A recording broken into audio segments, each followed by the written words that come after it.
Good morning सर्वांना. BK अकॅडमीच्या online प्लॅटफॉर्मवर तुमचं सर्वांचं स्वागत आहे. मित्रांनो, आज आपण काय बघणार? मॅथ्स आणि रिझनिंगचं ॲनालिसिस बघणार आपण. कशाचं? मॅथ्स आणि रिझनिंगचं ॲनालिसिस बघणार. कोणत्या एक्झामचं? काल झालेली MPSCची ग्रुप बी ह्या एक्झामचं आपण ह्या दोन विषयाचं ॲनालिसिस बघणार. ओके, आता बघ, हा सेट आहे ना ए बर का. ठीक आहे, हा ए सेट आहे. ठीक आहे, आता बघा क्वेश्चन नंबर पहिला काय दिलाय. खाली दिलेल्या शृंखलेत पहिल्या 15 पदांची बेरीज किती? The sum of the first 15 terms of this series is. ठीक आहे, आता बघा हे 15 टर्म काढणार कशी तुम्ही पे बघा. 1/2 into 3 याला कसं लिहू शकतो मी? 1/2 मायनस 1/3. आता असं का बरं? 3 एक 3 मायनस 2 एक 2 खाली 2 गुणिला 3 म्हणजे 3 मधून 2 गेले किती राहिले? 1 आणि खाली काय राहिलं? 2 गुणिला 3. म्हणून आपण ह्या टर्मला इन टर्म्स ऑफ कसं लिहू शकतो? 1/2 मायनस 1/3 असं हे लिहू शकतो. तसंच हा किती आहे? 1/3 into 4 आहे. म्हणजे काय लिहिणार मी? 1/3 मायनस 1/4 म्हणजे काय? आता बघा हे कसं? 4 एक 4 3 एक 3 आणि खाली किती? 3 गुणिला 4 म्हणा किंवा 4 गुणिला 3. 4 मधून 3 गेले 1 आणि खाली किती? हा 3 into 4. बघा बरं 1/3 into 4च आला का? कळलं का हे कसं येतं? ठीक आहे, आता बघा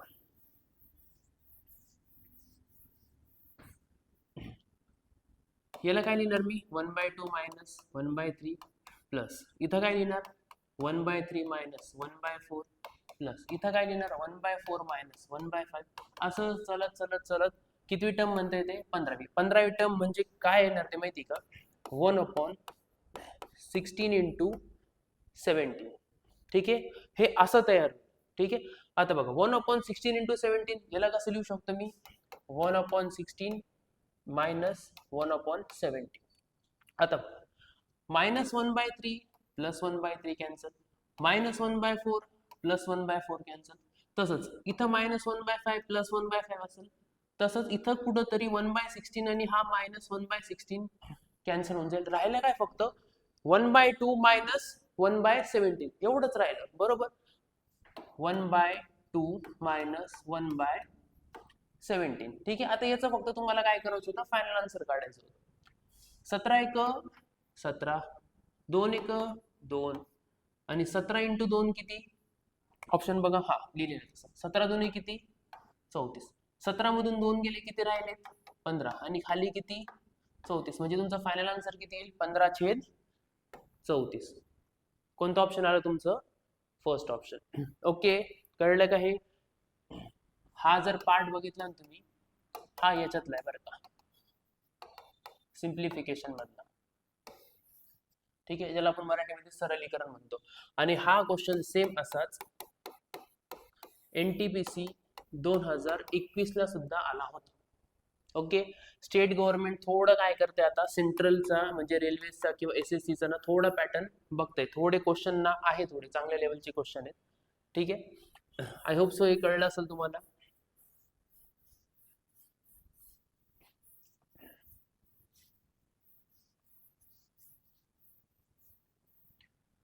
ठीक आहे, बर. नंतर काय म्हणता येते? पुढचा क्वेश्चन,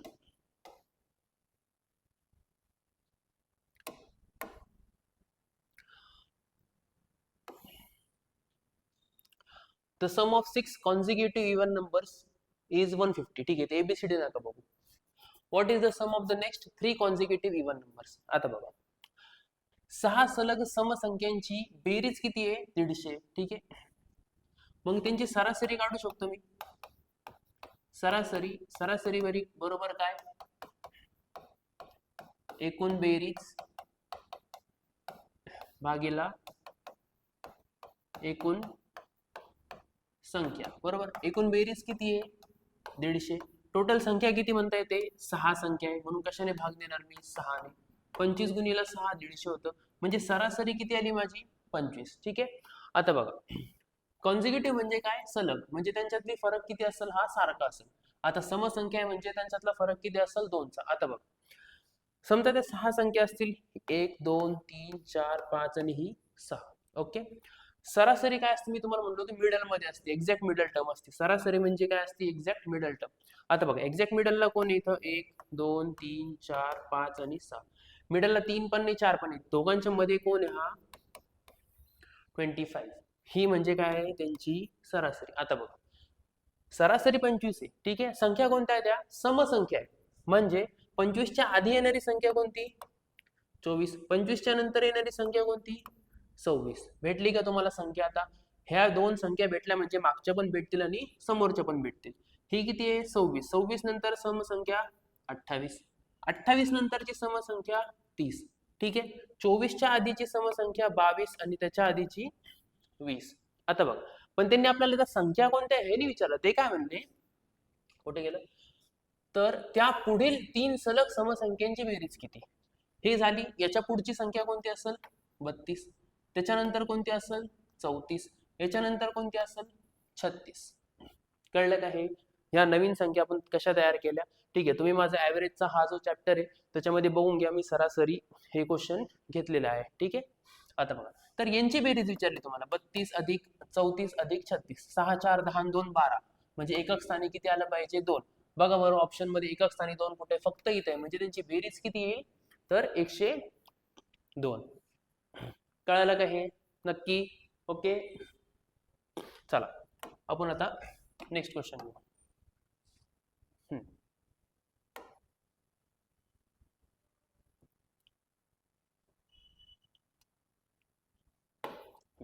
ओके, ठीक आहे, दिसतंय. An empty pool being filled with water at a constant rate takes 8 hours to fill 3/5 of its capacity. How much more time will it take to fill the pool completely? एका रिकाम्या जलतरण तलाव एक निश्चित गतीने पाण्याला भरले जाते व 3/5 क्षमतेसाठी त्याला भरायला 8 तास लागतात. ठीक आहे. आता बघा, 3/5 त्याचा यूज कसा करणार बघा, म्हणजे टोटल कॅपॅसिटी किती मानायची त्या पुलाची, 5. 5 पैकी किती भरलं त्याने, 3 भरलं. म्हणजे 3 भरायला 3 पार्ट म्हणजे किंवा 3 हिस्से भरायला त्याला किती वेळ लागतो, 8 तास. त्यांनी काय विचारलं नंतर, त्यांनी काय विचारलं, संपूर्ण तलाव भरायला अजून किती वेळ लागेल, टोटल नाही विचारलं त्यांनी. हा 8 तास तर ऑलरेडी दिलेला आहे त्यांनी, पण ते काय म्हणले, अजून किती वेळ लागेल, हे 8 तास सोडून अजून किती वेळ लागेल, टोटल नाही विचारलं त्यांनी. ठीक आहे. आता बघा,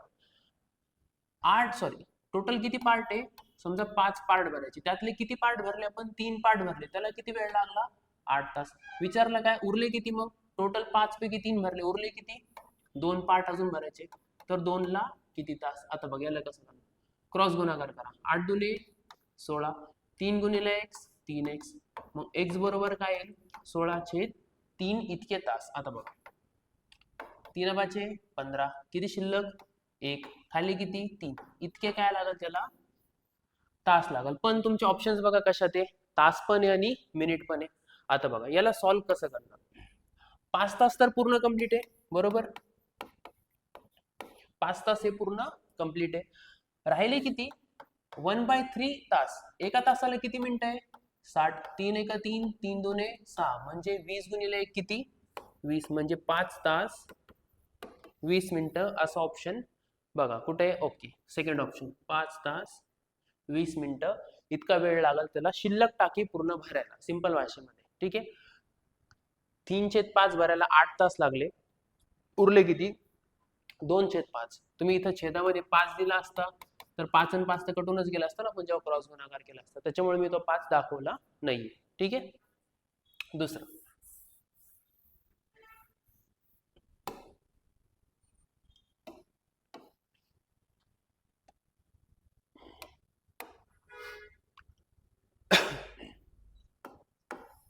आता बघा काय म्हणले, एका आयताचे मोजमाप करताना एका बाजूचे माप 5% वाढले व दुसऱ्या बाजूचे माप 10% कमी झाले, तर आयताच्या क्षेत्रफळाचे मोजमाप करताना आलेल्या त्रुटीची टक्केवारी किती. एरर काढायचा आहे तुम्हाला, एरियामध्ये किती डिफरन्स आला असेल. ठीक आहे, आता बघा मग तो वाढला असेल किंवा कमी झाला असेल ते बघू आपण नंतर. फॉर एक्झाम्पल, एक बाजू 5% काय म्हणते तो वाढ. आता 5%चा अपूर्णांक किती किती 1/20. म्हणजे समजा काय म्हणते तो वाढलं, म्हणजे पहिली बाजू त्याची 20 होती, नंतर किती झाली 21 झाली. ठीक आहे, समजायला मी म्हणतो लांबी वाढली. त्याने असं दिले नाही, कोणती तरी एक बाजू बोलले ते, आपण याला लांबी मानू, दुसऱ्याला काय म्हणावं लागेल आपल्याला रुंदी. समजा ब्रेड काय म्हणते ते, and 10% decrease on the other side. दुसरी बाजू काय झाली 10% कमी झाली. 10% म्हणजे किती 1/10. म्हणजे पहिले बाजू 10 होती, 1ने कमी झाली, म्हणजे किती राहिली 9. आणि क्षेत्रफळाची गोष्ट करते म्हणजे काय, आपल्याला लांबी गुणीला रुंदीच करावं लागेल. 20 गुणीला 10 200 आणि 21 गुणीला 9 189. 9 दुने 18 9 1 9 189. म्हणजे पहिले त्यांचा एरिया 200 होता, आता त्यांचा एरिया A2 189 झाला. कितीने कमी झाला 11ने. किती वर, पहिले किती होता 200 होता, इंटू टक्केवारी 100 केलं, 2 शून्य 2 शून्य कटले, 11चे अर्धे म्हणजे किती टक्के 5.5%. ओके, तुम्हाला हवं तर हे लिहून घ्या, तुम्ही व्हिडिओ पॉज करून लिहून घ्या कसं केलं. आता बघा काही लोक याला 100 मानून करतील. ठीक आहे, समजा पहिले 100 होती, दुसरी पण 100 होती, 5% वाढली म्हणजे किती झाली 105 झाली. नंतर ही 10% कमी झाली म्हणजे किती झाली 9. 100 इंटू 100 काय 10,000. 105 गुणिला 9 किती 9 1 9 0 9 5 45 0 9,450. 9,450 कितीने कमी झालं 550 न. किती वर 10,000 वर, गुणिला 100, 2 शून्य आणि हा 1 शून्य, असे 3 शून्य कटले. 55 भागीला 10 पण किती येतं 5.5%च येतं. तुम्ही असं करा किंवा असं करा, फरक उत्तरामध्ये पडणार नाही. ठीक आहे, पण फ्रॅक्शन व्हॅल्यू लक्षात असेल ना तर लवकर आहे तुमचं. इतक्या मोठ्या मोठ्या किमती तयार नाही होणार तुमच्या. ठीक आहे, दुसरा. ओके, आता बघा काय तो question. The curve surface area of a cylindrical pillar. कुठे गेलं, दंडगोला आकार किंवा लंबवर्तुळाकार म्हणतो. म्हणजे कोणता आकार येतो,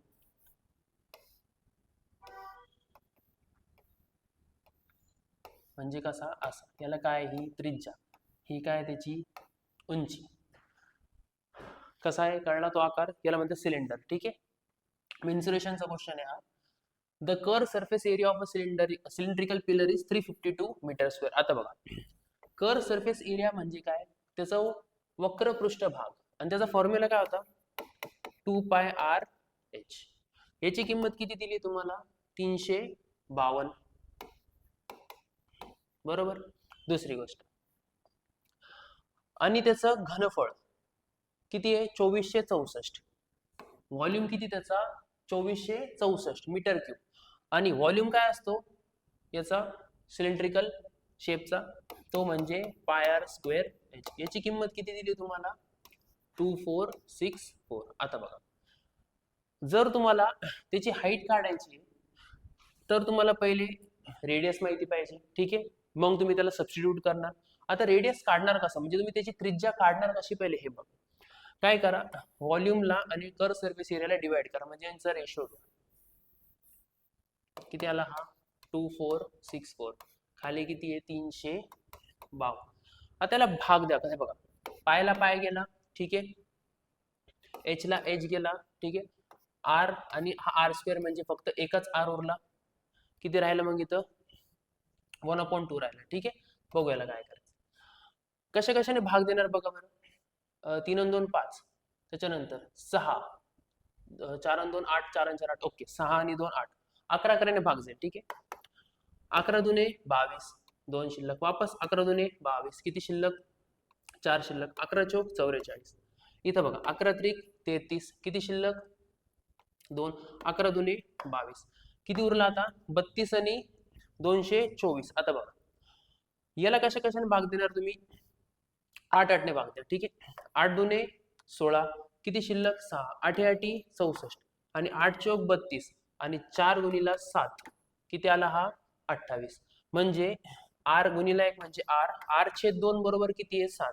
मग आर बरोबर किती 7 गुणिला हा 2, आर बरोबर किती आला तुमचा 14 मीटर. ठीक आहे, क्वेश्चन थोडा लेंदी होता मान्य आहे मला. ठीक आहे, मग तुम्हाला आर ची किंमत भेटली किती आली ती 14 मीटर. आता दुसरं, पण त्यांनी आपल्याला आर नाही विचारलं, त्यांनी काय विचारलं हाईट विचारली त्याची, म्हणजे कोणती हे आर किती आलं आपलं 14, पण त्यांनी विचारलं काय ही गोष्ट विचारली त्यांनी.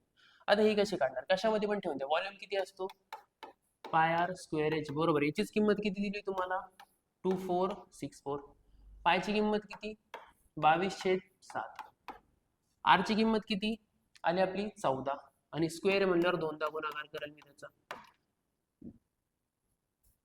गुणिला एच बरोबर किती आहे 2464. आता बघा 7 1 7, 7 2 14, 14 2 28, किती शिल्लक राहिलं आता बघा. मग एच बरोबर काय येईल माझं 2464 भागाकारामध्ये येईल 22 गुणिला 2 गुणिला 14. आता बघा पहिले 11 11ने भाग द्या, 11 2 22, 11 2 22, वापस 11 2 22, 11 चौक 44. ठीक आहे, हा 22 कटला इथून, त्याच्यानंतर 2 ने भाग द्या, 224 चे अर्धे किती 112. ठीक आहे, त्याच्यानंतर हा 2 राहिला, त्याच्यानंतर 14 गुणिला 8 112, 112 भागीला 2, आणि किती राहिला आपलं नंतर सॉरी 8 राहिला 112 ने 8 भागीला 2 म्हणजे 2 1 2, 2 गुणिला 4 म्हणजे किती येईल याची उंची, हाईट किती येईल याची ती म्हणजे 4 मीटर. कुठे ऑप्शन मध्ये 4, ओके फर्स्ट ऑप्शनच. कळलं का, हे क्वेश्चन थोडा लेंदी होता. ठीक आहे, हाच क्वेश्चन समजा तुम्ही लास्टला जरी विचार केला असता याचा तरी चाललं असतं, कारण बघा फक्त तुम्हाला दिले कर सरफेस एरिया आणि व्हॉल्यूम दिले, त्याच्यावरून पहिले तुम्हाला आर काढावा लागेल. आर भेटल्यानंतर एक तर तुम्ही याच्यात सबस्टिट्यूट करा किंवा याच्यामध्ये सबस्टिट्यूट करा, तुम्हाला एच ची व्हॅल्यू भेटून जाईल. ओके, क्वेश्चन थोडा लेंदी होता मान्य आहे मला. ठीक आहे, किती आली तुमची हाईट ती म्हणजे 4 मीटर. नंतर काय म्हणले कुठे गेलो, A company manufactures electronic equipment. ठीक है. While deciding price of the equipment, the company includes 10% profit for itself, 20% profit for wholesaler, 30% profit for retailer. By how much percent is the decided price more than manufacturing cost of the equipment? ठीक है. Question काय म्हणते, for example मी एखादी वस्तू बनवली, मी कोणाला तरी विकणार. ठीक आहे, मग तो कोणाला तरी विकणार.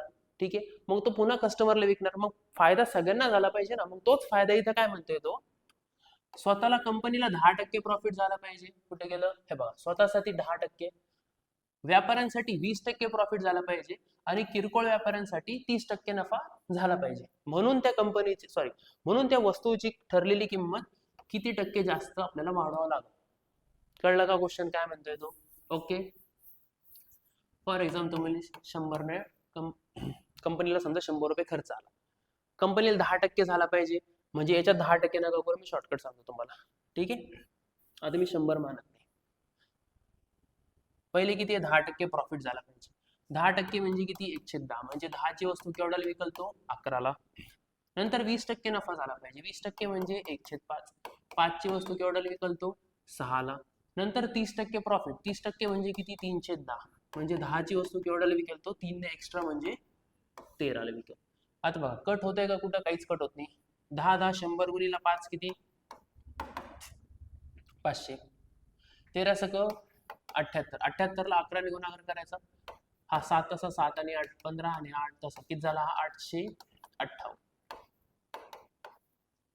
म्हणजे वस्तूची किंमत कंपनीला किती लागली बनवायला 500 रुपये, आता त्यांना किती प्रिंट करावं लागेल त्याला 858, म्हणजे कितीने वाढवावं लागेल त्याला 858. आता बघा वस्तूची किंमत 500 होती, आता किती झाली 858, कितीने वाढली ती 358 ने, किती वर 500 वर, गुणिला टक्केवारी काढायची 100, 2 0 2 0 कटली, 5 गुणिला 7 35 दिसतंय का हे एवढं खाली, इथं करतो मी सर, 5 गुणिला 7 35, 5 1 5, 8 मधून 5 गेले राहिले 3, इथं 0 दिला, इथं पॉईंट द्यावा लागेल, 5 सक 30, म्हणजे कितीने वाढवावं लागेल ती 71.6 आता बघा काही काही मुलांनी इथं 60 पण टिक केलेलं असणार कसं 10% याला नफा 20% याला नफा 20 आणि 10 30 30 आणि 30 किती 60 हे पूर्णपणे चुकीचं उत्तर आहे ज्या लोकांनी याचं ऑप्शन नंबर फर्स्ट मार्क केला असेल ना ते पूर्णपणे चुकले याचं उत्तर किती येईल 71.6 येईल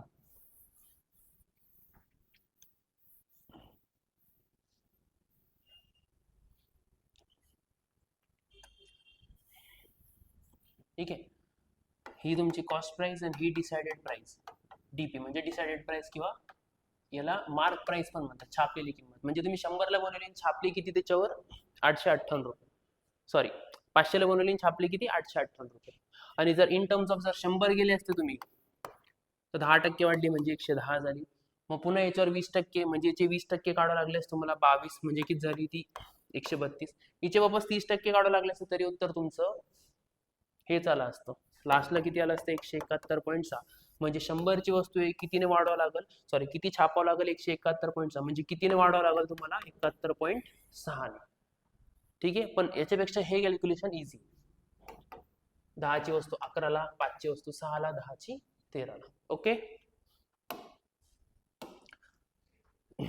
नंतर क्वेश्चन नंबर 87 बघा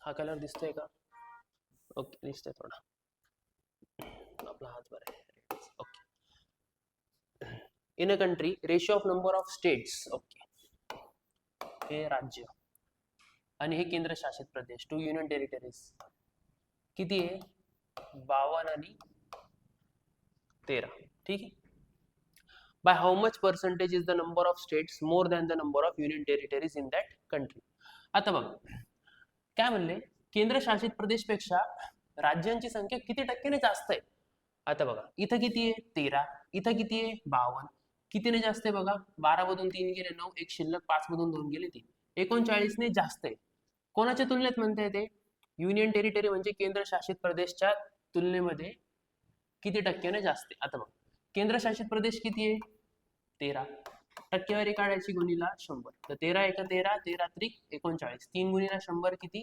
300 300 टक्क्याने जास्त आहे पण आपले ऑप्शन बघा काय 20 40 60 80 याचं एक्झॅक्ट आन्सर ना 300% पाहिजे ठीक आहे नाही तर इथं स्टेटमेंट जे आहे ना तिथं शब्द काय पाहिजे माहिती का इथं युनियन टेरिटरीज नाही इथं टोटल पाहिजे होतं टोटलच्या तुलनेमध्ये युनियन टेरिटरीज सॉरी टोटलच्या तुलनेमध्ये स्टेट किती जास्त असं पाहिजे होतं जर टोटलच्या तुलनेमध्ये जर केलं असतं इथं मी 13 नसतं घेतलं 39 ने जास्त आहे टोटल किती असतं 65 13 त्रिक 39 13 पाचे 65 5 एक 5 5 दुने 10 आणि 20 त्रिक किती 60 इथं स्टेटमेंट चुकले एकतर हा क्वेश्चन कॅन्सल करावा नाही त्याचं काहीतरी मार्क द्यावा ज्यांनी 60 टिक केलं असेल त्यांना इथं तुलना कशासोबत करायला लावली त्यांनी प्रश्नामध्ये केंद्रशासित प्रदेश सोबत बरोबर पण केंद्रशासित सोबत प्रदेश करताना उत्तर किती येते 300% जास्त येते पण 300 ऑप्शन मध्ये आहेच नाही इथं एक तर शब्द काय पाहिजे होता युनियन टेरिटरीज नव्हतं पाहिजे टोटल पाहिजे होतं स्टेट आणि युनियन दोन्ही मिळून ठीक आहे ह्या क्वेश्चनचं बघू आपण काय करतील ते आता नंतर ठीक आहे कळला हा क्वेश्चन याचं उत्तर 60 पाहिजे सॉरी याचं उत्तर 300 पाहिजे एक्झॅक्टली पण ऑप्शन मध्ये जर क्वेश्चन असा असता ना की एकूण एकूण याच्यामध्ये केंद्रशासित प्रदेश आणि राज्यांच्या संख्येच्या तुलनेमध्ये राज्यांची संख्या किती टक्क्याने जास्त आहे तर मग उत्तराचं 60 पाहिजे एक तर ते स्टेटमेंट चेंज केलं पाहिजे होतं नाही तर मग त्याचं उत्तर ज्यांनी 60 टिक केलं त्यांना द्यावं नाही तर हा क्वेश्चन कॅन्सल करून टाकावा ओके बघू आपण काय करतात आता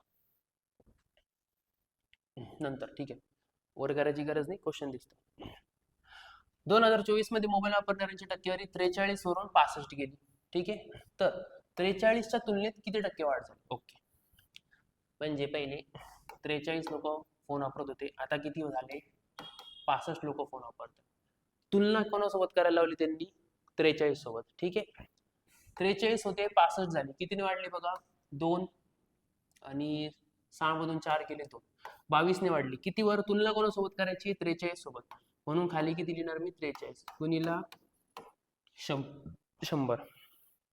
आता बघा एक सिंपल गोष्ट लक्षात घ्या, 43चे अर्धे किती, ते म्हणजे 21.5. अर्धे म्हणजे काय, 50%, बरोबर. आणि ही किंमत बघा बरं, 50% पेक्षा थोडी जास्त आहे, म्हणजे जे पण आपलं उत्तर येईल ते 50% पेक्षा थोडं मोठं पाहिजे. ते कोणतं आहे, 51.1. आता बघा ऑप्शन बघा ना तुम्ही कसे आहेत, 22.2, सॉरी 22.12, 45.27, 51.16 आणि 80.3. एक्झामिनरला ना तुमच्याकडून कॅल्क्युलेशन करून घ्यायचे, वेळ वाया घालायचा, मग तुम्ही हे पण लॉजिक तिथं वापरू शकतात. 43 गुणिले जर 5 केलं असतं तर मी तर 215 झालं असतं. म्हणजे जे काय उत्तरची सुरुवात आहे ती कशापासून होणार आहे, 5 पासून, आणि 5 पासून स्टार्ट होणार ऑप्शन कोणतं आहे, हे एकच आहे. कळलं का हे नक्की. 5 पासून स्टार्ट होणारे 2 ऑप्शन असते ना, मग आपण हा डिजिट पहिला असता, इथं 1 येतं का 2 येतं का काय येतं, पण इतका वेळ माहित नाही. ते बघा एक्झामिनरला पण माहिती पेपर किती तासाचा आहे, 1 तासाचा. ओके, त्यामुळं ते असे कॅल्क्युलेटिव्ह तुमचे स्किल्स बघतील म्हणजे बघतील. नंतर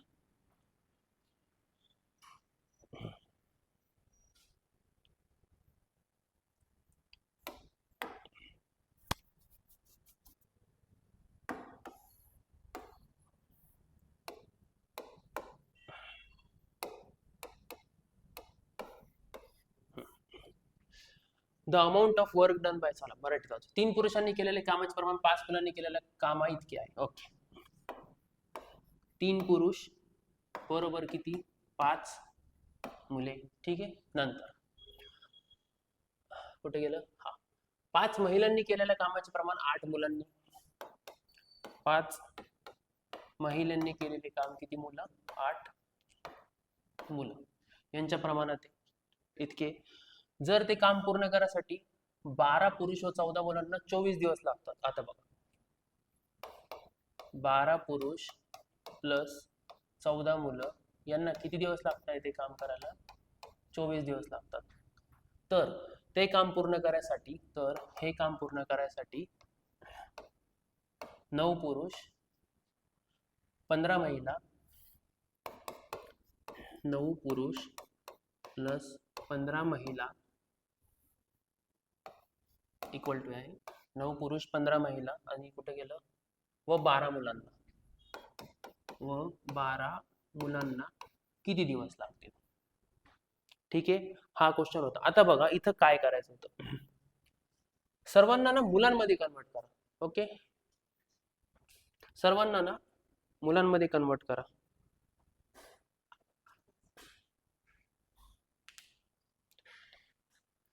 सर्वांना ना मुलांमध्ये कन्वर्ट करून घ्या. आता ते कसं करणार बघा, मला मुलांमध्ये पाहिजे, मग मी काय करणार, हा मुलगा इथंच ठेवणार, हे 5 इथं घे, 3/5 पुरुष बरोबर किती, 1 मुलगा,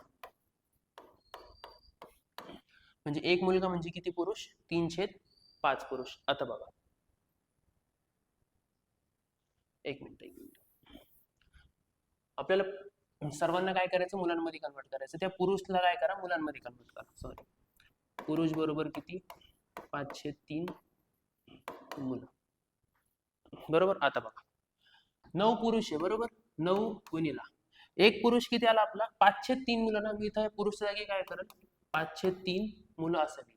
ठीक आहे, इथं किती आहे, 12 पुरुष आहे, तर 12 गुणिला काय करेल, 1 पुरुष किती आला माझा, 5/3, हे असं करेल.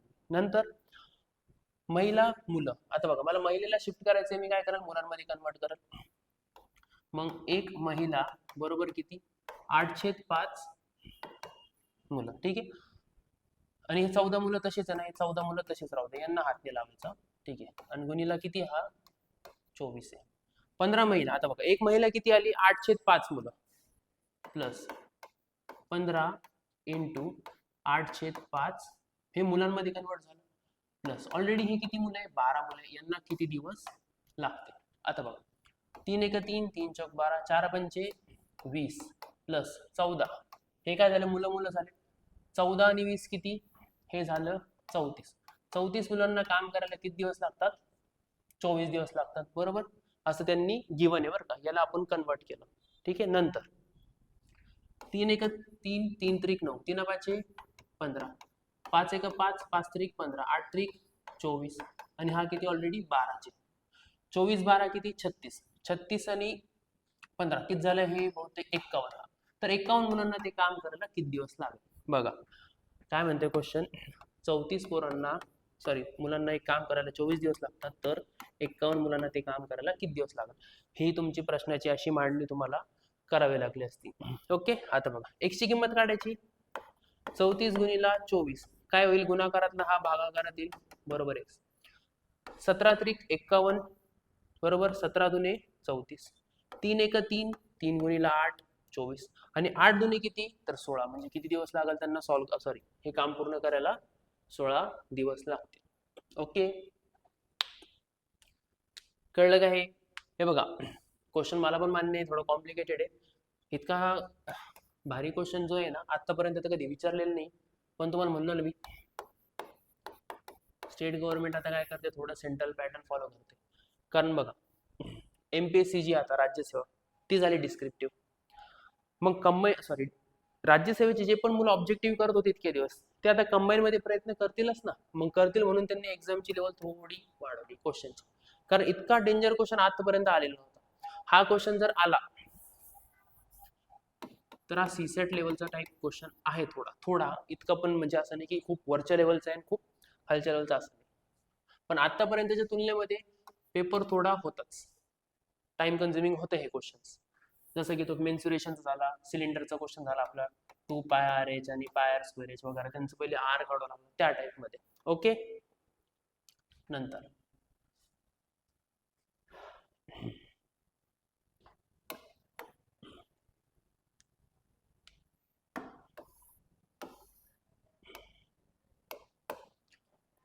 Average price of 10 books is 16. ठीक आहे, 10 पुस्तकांची सरासरी किंमत किती आहे, 16 रुपये. म्हणजे 10 पुस्तकांची टोटल किंमत किती होईल, एका सरासरी म्हणजे काय, एकाची 16 म्हणजे 10 ची किती झाली 160, बरोबर. नंतर while the average price of 8 books is 9.5 आणि 8 पुस्तकांची सरासरी किती आहे 9.5, बरोबर.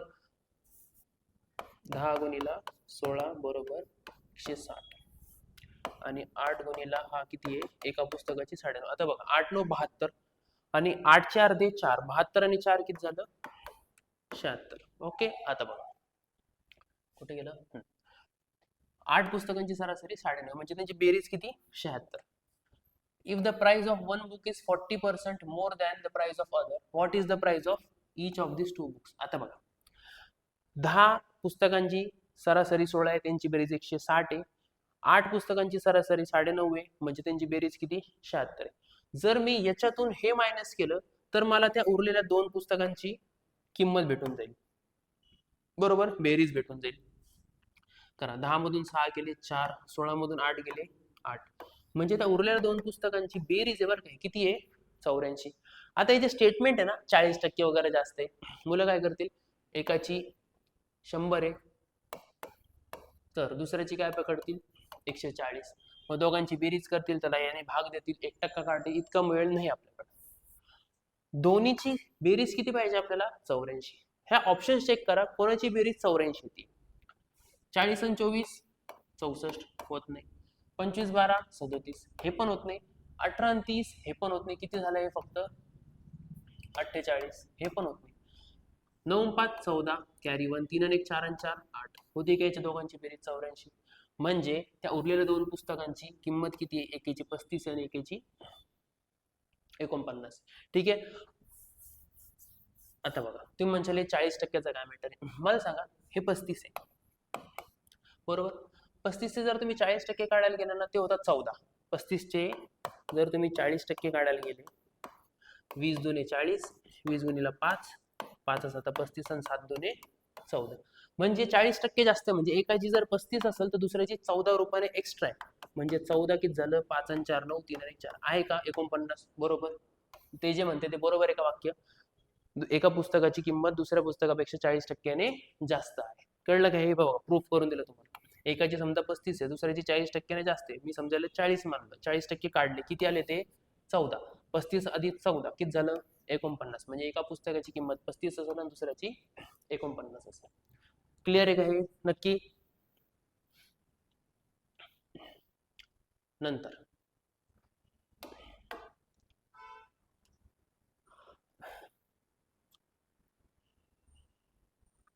आता बघा काय म्हणते ते, 1 ते 100 या अंकांमध्ये असे किती अंक आहेत जे 4 ने पूर्णपणे भाग जाणारे आहे आणि त्यामध्ये 4 हा अंक सुद्धा आहे. सगळ्यात पहिला अंक 4. 4 नंतर 8 नाही, 12 नाही, बरोबर, 16 नाही, 20 नाही, 24. आपल्याला 4 हा अंक पण पाहिजे. ठीक आहे. 24 नंतर 28, 32, 36, 40. 40 पण आहे. हे बघा काही काही मुलांना काय वाटलं एकक स्थानी 4 पाहिजे, असे म्हणले का ते एकक स्थानी 4 पाहिजे? 4 आला पाहिजे त्यांच्यामध्ये. ठीक आहे. 40 झाला. 40 नंतर 44 पण होईल. 44 नंतर 48 नाही, नंतर 52 नाही, 56 नाही, त्यानंतर 56 नंतर 60 नाही, 64. 64 नंतर 68 नाही, 72 नाही, 76 नाही, 80 पण नाही, 84. किती अंक झाले बे हे? 1 2 3 4 5 6 झाले. एक अंक राहिला का कुठं माझा? 84 नंतर 88 नाही, 92 नाही, 96 नाही आणि 100 पण नाही. ठीक आहे. 4 नंतर 24 40, 4 24, 4 ठीक आहे, 8 8 नाही, 12 16 16 नाही, 20 पण नाही, 24 24 नंतर 28 32 36 आणि 84. एक मिनिट, 4 24 40 44. एक अंक विसरलोय का मी कोणता? 4 8 12, 4 8 12. ठीक आहे. 6 पर्यंत पोहोचल्याचा एक्झॅक्ट आन्सर 7 आणि म्हणजे 7 कुठेतरी भेटेल. एक अंक कोणता राहिला बघू आपण. एक मिनिट. सगळ्यात पहिला अंक 4. 4 नंतर 4 दुने 8, 4 ते 12, 4 चौक 16, 4 पंचे 20, 4 सक 24. 4 नंतर तर डायरेक्ट 24च येतोय ना रे. मग दुसरा अंक तर राहणार नाही कोणता. ठीक आहे. बघूया क्वेश्चनला आपण.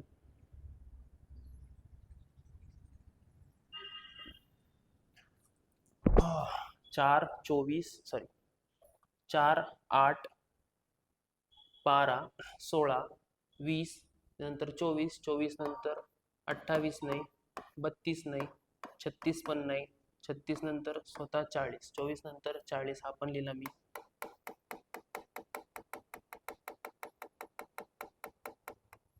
ठीक आहे. 40 लिहिला, 44 लिहिला, सॉरी एक राहिला माझ्याकडून, सॉरी 48. Okay okay. 44 नंतर 48 म्हणजे किती झाले? 1 2 3 4 5 6 आणि 7. हा बरोबर. किती आहे अशी संख्या? 7 संख्या असे ज्यांना 4 ने पण भाग जातो आणि त्या संख्यांमध्ये 4 पण येतो. ठीक आहे. 4 पण त्या संख्येमध्ये पाहिजे. एकक स्थानी नाही पाहिजे, कुठं का असताना पण त्यांना 4 पाहिजे. ओके. नंतर आता बघा 21 मुलींच्या रांगेमध्ये टोटल किती? 21. जेव्हा मोनिकाला उजवीकडे 4थ्या जागेवर हलवले जाते तर ती रांगेच्या डाव्या बाजूने 12व्या जागी येते. ओके. ही डावी बाजू आहे. जेव्हा तिला काय म्हणतात त्याला 4थ्या जागेवर हलवले जाते उजवीकडे तेव्हा ती कितवी येते? 12वी. इथं ती 12वी. हलवल्यानंतर 12वी. तर तिची जागा हलवण्याआधी रांगेच्या उजव्या बाजूने कितवी? उजव्या बाजूने ती हलवण्याआधी कितव्या स्थानावर होती असं विचार. आता बघा इथं 12 आहे म्हणजे याच्या जागी ती 11 1 2 1 2 3 आणि 4 इथं असेल. हे 11 हे 10 आणि हे किती? 9. बरोबर. म्हणजे ती कुठं असेल आता? 9व्या जागेवर होती ती. हे बघा तिला 4 ने वाढवलं.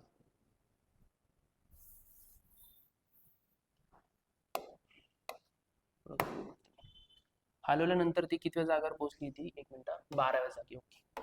ही 12वी जागा तिची. ठीक आहे. 4थ्या जागी ही म्हणजे ती इथं होती. ही कितवी आहे? 11वी. ही कितवी आहे? 10वी. ही किती आहे? 9वी. बरोबर. म्हणजे ती आता कोणत्या स्थानावर पोहोचली? ती 4 नंतर हलवली का 4थ्यावर हलवली? उजवीकडे 4थ्या जागेवर हलवली. हे 12 11 हे 10 आणि हे 9 म्हणजे हिच्या इकडं अजून 8 लोक आहेत. ठीक आहे. 21 मायनस 8 11 मधून 8 गेले, 4 उरले, 1 शिल्लक 14. बरोबर. ठीक आहे. म्हणजे ती इथं कोणत्या जागेवर होती? ती 9व्या जागेवर होती. ठीक आहे. आता बघा 9. पण त्यांनी काय विचारले, हलवण्याआधी तिच्या उजव्या बाजूने कितवी स्थान होते तिचं, असं विचारलं त्यांनी. ठीक आहे, आता बघा आपल्याला फॉर्म्युला माहिती, टोटल बरोबर left plus right minus 1. Total किती रे, 21. डावीकडून किती मिळते बघा बरं, किती आली ती, 9वी. आपल्याला उजवीकडून काढायची हलवण्याआधी, म्हणून r ला तसंच ठेवा -1. 21. 9 मधून 1 गेले, किती राहिले, 8 प्लस r. 21 मधून 8 गेले, किती राहिलेत, हे झालं 13. उजव्या बाजूने तिथं 13 रांगेवर येतील, इथं किती आले, 14 दिले इथं. ठीक आहे, बघू आपण याचं उत्तर काय होतं आन्सर की मध्ये. म्हणजे ती इकडं 9व्या स्थानावर राहील, इकडे ती 12वर होती, 10 11 12 8वर होती. 4 ना आलो ना, 12 मधून 8, 4 गेले, किती, 8व्या स्थानावर होती. म्हणून त्याचं उत्तर किती दिलं आपल्याला डायरेक्ट, ती हलवण्याआधी 14व्या जागेवर होती. ओके,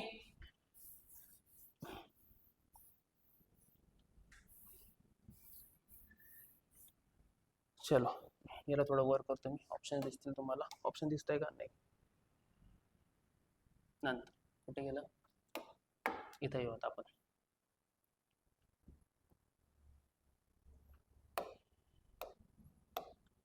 आता बघा, what is the correct figure at question mark. आता बघा याचं जर लॉजिक लावणार, 36 पूर्णवर्ग संख्या, 81 पूर्णवर्ग संख्या, इथं पण काय पाहिजे, पूर्णवर्ग संख्याच पाहिजे. ठीक आहे, किती आहे, 18 पूर्णवर्ग नाही, 45 पूर्णवर्ग नाही, 190 पण नाही. पूर्णवर्ग संख्या कोणती आहे, ती फक्त 196. ठीक आहे, आता बघा, पण याला जर लॉजिकने सॉल्व्ह करायचं असतं तुम्हाला, तर ते कसं गेलं असतं. 5 आणि 1 किती, 6, 6चा वर्ग 36. नंतर 1 आणि 8 किती, 9, 9चा वर्ग 81. 8 आणि 6 किती, 14, 14चा वर्ग किती, 196. म्हणून याचं उत्तर किती येईल, 196. ओके, कळलं का हे, सॉरी एक क्वेश्चन वर गेला आपला. नंतर काय म्हणते बघा, ते Sanvi is taller than Yuvika but not as tall as Neelaksh. Okay, आपण काय करू, इकडं टॉल वाले आणि इकडं स्मॉल किंवा शॉर्ट वाले. ठीक आहे, Sanvi is taller than Yuvika, Sanvi is taller than Yuvika म्हणजे सानवी ही मोठी आहे युविकापेक्षा. पण काय म्हणताय, बट, बट हा शब्द कोणासाठी आहे, फर्स्ट पर्सन साठी. पण ते काय म्हणतात, ते नीलाक्षपेक्षा लहान आहे. म्हणजे काय, Sanvi is greater than Yuvika, पण नीलाक्षपेक्षा लहान आहे म्हणजे नीलाक्ष मोठा आहे सानवीपेक्षा. ओके, नंतर Chaitali is taller than Namita, Chaitali is taller than Namita, NM करतो आम्ही त्याला, कारण इथं पण एन आलेलं आहे. But not as tall as Yuvika, पण ती युविकापेक्षा काय आहे, लहान आहे. म्हणजे युविका मोठी आहे चैतालीपेक्षा, आणि चैतालीपेक्षा मोठी कोण आहे, नमिता. क्लिअर आहे का हे. Okay, who among them is the tallest, तर सर्वात उंच कोण आहे, कोण आहे हा, एन मी काय म्हणलो, नीलाक्ष. कारण भाई इथं NM आहे ना, ही नमिता आहे ना, सगळ्यात उंच कोण असेल मग, नीलाक्ष. ओके, चला नेक्स्ट क्वेश्चन बघू आपण.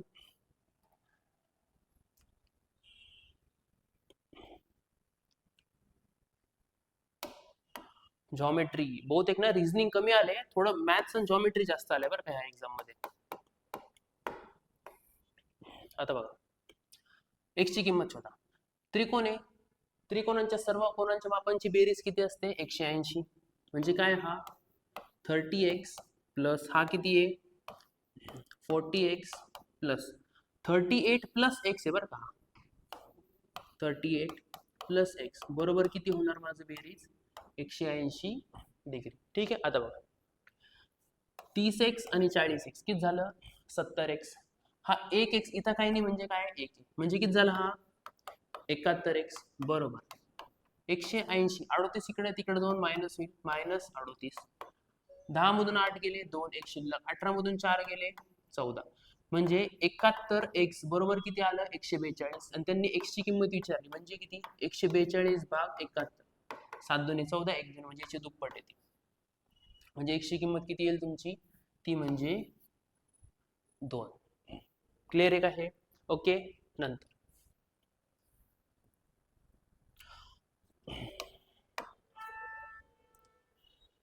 आता बघा, नंबर सिरीजचा क्वेश्चन आहे हा, पण इतका सहज होणारा सारखा क्वेश्चन होत आहे बघा. 2 गुणिला 6 काय 12, ठीक आहे. 12 आणि 66, 12 इंटू याच्यातून अर्धे कमी केले, 6 मधून 0.5 कमी केले म्हणजे किती राहिले ते 5.5. 12 पंचे 60 आणि 12 पंचे 60, किती झाला हा 660. हा पॉईंट आहे म्हणून पॉईंट दिला म्हणजे झाला का 66, बरोबर. नंतर मग 66ला काय केलं मी, अर्धा अर्धा कमी करताना इथून अर्धा कमी झालं 5.5 झालं, इथून अर्धा वापस कमी करणार, 5.5 मधून अर्धे गेले म्हणजे 0.5 गेले म्हणजे किती उरले 5. 5 सक 30, 5 सक 30 म्हणजे ही संख्या काय पाहिजे होती 330. त्यांनी किती दिली आहे 297. म्हणजे त्यांनी विचारलं काय चुकीची संख्या विचारली म्हणजे ती कोणती होती चुकीची 297च होती. कळलं का. आता बघा जर तुम्ही 330 ला इथं 5 आपण काय करणार आता 4.5 ने गुणाकार जर केलं 45 त्रिक 132, 45 त्रिक 132 आणि हा 0 0 5 13 5 18 कॅरी 1 1485 येते का बघा बरं. कळलं का, हे लॉजिक होतं तेच. ठीक आहे, तुम्हाला 0.5 ने व्हॅल्यू कमी करून गुणाकार करावा लागत होता. ओके. नंतर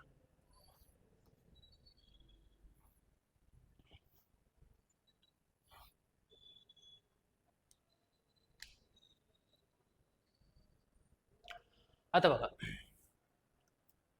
हे बरोबर हे तर हे बरोबर काय असेल, इथं बघा हे ब्लँक आहे आणि हे काय फिल केलेलं म्हणजे त्याच्यामध्ये कलर आहे ब्लॅक कलर, पण डायरेक्शन काय त्याची ऑपोजिट आहे. इथं ऑलरेडी फिल केलेले म्हणजे याची डायरेक्शन काय ऑपोजिट आहे, पण हा काय पाहिजे ब्लँक पाहिजे. कोणत्या साईडला ह्या साईडला बघा, ह्या साईडला पाहिजे ना, इथं नाही येणार, इथं पण नाही येणार, इथं पण नाही येणार, म्हणजे कुठं चौथा ऑप्शन तुमचं राईट आन्सर असेल. ओके.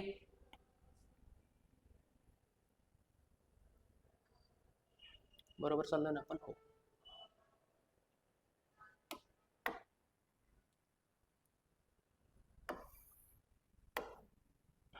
आता बघा खालील आकृतीतील त्रिकोणांची संख्या शोधा. आता बघा 1 2 3 4 5 आणि 6 करायची बेरीज 1 2 3 3 आणि 3 6 6 4 10 10 5 15 15 आणि 6 21 म्हणजे किती त्रिकोण आहे याच्यामध्ये 21. ओके. आता बघा हा वाला क्वेश्चन रेशोचा आहे. दोन संख्यांचा गुणाकार 50 आहे, ठीक आहे, आणि त्या एकाच दोन या प्रमाणात आहे, ठीक आहे. तर त्या संख्यांची बेरीज किती मला सांगा. तुम्हाला गुणोत्तर मध्ये सांगितलं 2 आणि 1 किती 3, म्हणजे त्यांची बेरीज किती आहे 3 आली आहे रेशो मध्ये. म्हणजे जी काही संख्या असेल ती काय असेल 3च्या पटीत असेल, बरोबर. 3च्या पटीत 3च्या पाड्यामध्ये 10 येतं का नाही, 3च्या पाड्यामध्ये 15 येतं का हो, 3च्या पाड्यात 20 येतं का नाही, 3च्या पाड्यात 25 येतं का नाही, म्हणजे तुमचं करेक्ट आन्सर काय असेल 15. जर तुम्ही हा शॉर्टकट पण अप्लाय केला असतं तरी तुमचं उत्तर आलं असतं, पण तुम्हाला समजा हा शॉर्टकट माहिती नाही रेशोचा, तर काय कोणत्या रेशो मध्ये ते एकाच दोन, समजा ती संख्या 1x आणि 2x, त्या दोघांचा गुणाकार किती म्हणतो तो 50 आहे. 2 गुणिला 1 2, x गुणिला x x स्क्वेअर, आणि याचीच किंमत किती म्हणतो तो 50. 2x स्क्वेअर बरोबर 50, मग x स्क्वेअर बरोबर किती 50 भागिले 2 25, x ची किंमत किती येईल x स्क्वेअर बरोबर 25, म्हणजे कोणाचा वर्ग आहे हा 5 चा, म्हणजे x बरोबर किती 5. एक हिस्सा किती भेटला आपल्याला 5. आपली संख्या काय होता 1x आणि 2x, तर 5 1 5 आणि 5 दुने 10 संख्या भेटल्या आपल्याला कोणत्या त्या 5 आणि 10, आणि विचारला काय त्यांनी त्या संख्यांची बेरीज किती, 5 आणि 10 किती रे 15. असं पण तुमचं उत्तर आलं असतं. ओके.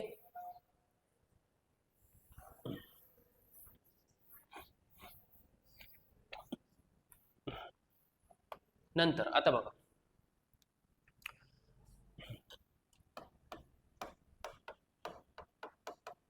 कपलला कसं लिहिले त्यांनी 3 12 6 11 12 आणि 5. आता बघा इथं चेंज काय काय नाही झालं. सी चा नंबर 3च आहे, ई चा नंबर हा 5च असतो रिअल मध्ये पण, बरोबर. एल चा नंबर पण 12 आहे, म्हणजे काय केलं त्यांनी फर्स्ट सेकंड लास्ट आणि लास्ट याला चेंज नाही केलं, बाकीच्यांना चेंज केलं, ठीक आहे. आता बघा याचा रिअल नंबर आहे 15, ठीक आहे, याचा रिअल नंबर आहे 21, आणि याचा रिअल नंबर आहे 16. ठीक आहे, ऑपोजिट लेटर घेतले त्यांनी. आता बघा ओचा ऑपोजिट काय आहे तर एल आहे, म्हणून ऑपोजिट लेटर काय घेतलं त्यांनी 12. इथं कोड ऑपोजिट लेटरचं चालू आहे. आता पण बघा चेंज काय नाही झालंय, फर्स्ट लेटर चेंज नाही झाला, हा सेम आहे, हा पण सेम आहे आणि हा पण सेम आहे. म्हटलं असतं कलर चेंज करतो, हा सेम आहे, हा पण सेम आहे आणि हा पण सेम आहे. एल किती आहे 12. आता बघा विचारलं काय त्यांनी DOUGHT, याला काय लिहिणार आपण. आता बघा डीचा नंबर किती आहे 4, स्टार्टिंगला 4 पाहिजे. ठीक आहे, हा ऑप्शन उडाला.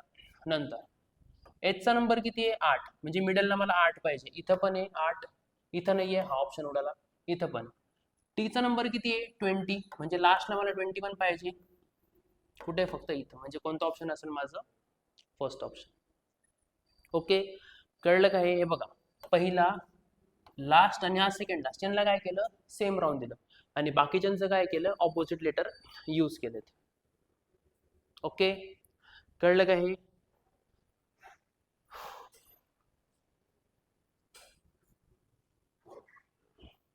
ओके, आता बघा आपण ना त्या रँकिंगच्या क्वेश्चनवर वापस जाऊ. एकच मिनिट थांबा फक्त, मला बघू द्या त्याला.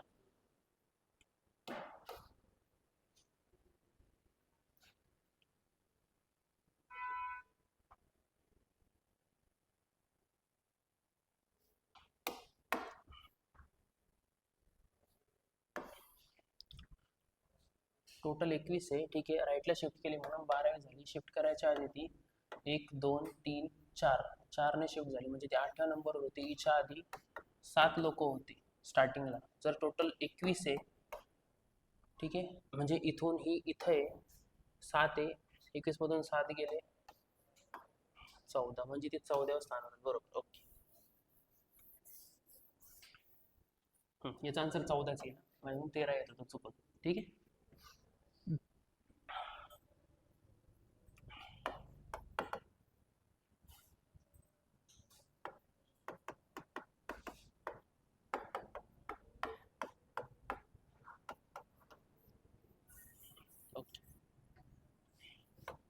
Total is equal to left plus right minus 1. Total किती 21 आहे. डावीकडे किती नंबर आहे तिचा 8वा. उजवीकडे आपल्याला काढायचं आहे -1. 8 मधून 1 गेले किती राहिले 7 प्लस r बरोबर 21. 21 मधून 7 गेले बरोबर राईट. 21 मधून 7 गेले किती राहिले 14, म्हणजे उजवीकडून ती किती नंबरवर होती 14व्या नंबरला होती. इथं माझ्याकडून 8च्या ऐवजी चुकून 9 घेण्यात आलं. 10 11 12. ठीक आहे, 10 11 12 मी 3नेच पुढे ढकललं, ते 4 वर पुढे ढकलले ना त्यामुळे. ओके, बघा रिझनिंग इझी होतं म्हणता येईल, पण मॅथ्स आहे ना इतकं इझी नव्हतं. ठीक आहे, मॅथ्स थोडं कॅल्क्युलेटिव्ह होतं म्हणू शकतो आपण. ठीक आहे, मॅथ्स हे थोडं कॅल्क्युलेटिव्ह होतं. ओके, येणाऱ्या 11 तारखेला आता ग्रुप सी आहे, त्याच्यामध्ये सुद्धा होऊ शकतं की मॅथ्सची लेवल अशीच असेल, किंवा असं होऊ शकतं की रिझनिंग वाढवून देतील ते. बरोबर, ठीक आहे, चला आपण थांबू आता. होप सो तुम्हाला हे लेक्चर कळलं असेल, हे अनालिसिस कळलं असेल. ठीक आहे, आता ते जे क्वेश्चन होता ना तो स्टेट आणि युनियन टेरिटरीचा, आता त्या क्वेश्चनला बघू आयोग काय करतो. त्याचा एक्झॅक्ट आन्सर यायला पाहिजे तर क्वेश्चननुसार 300%, पण ते दिलेलं नाहीये. ते दिलं त्यांनी 60, म्हणजे त्यांनी दिलेलं नाहीये ते, असं असतं तर 60 असतं. ओके, चला थँक्यू सो मच, भेटू आपण नंतर.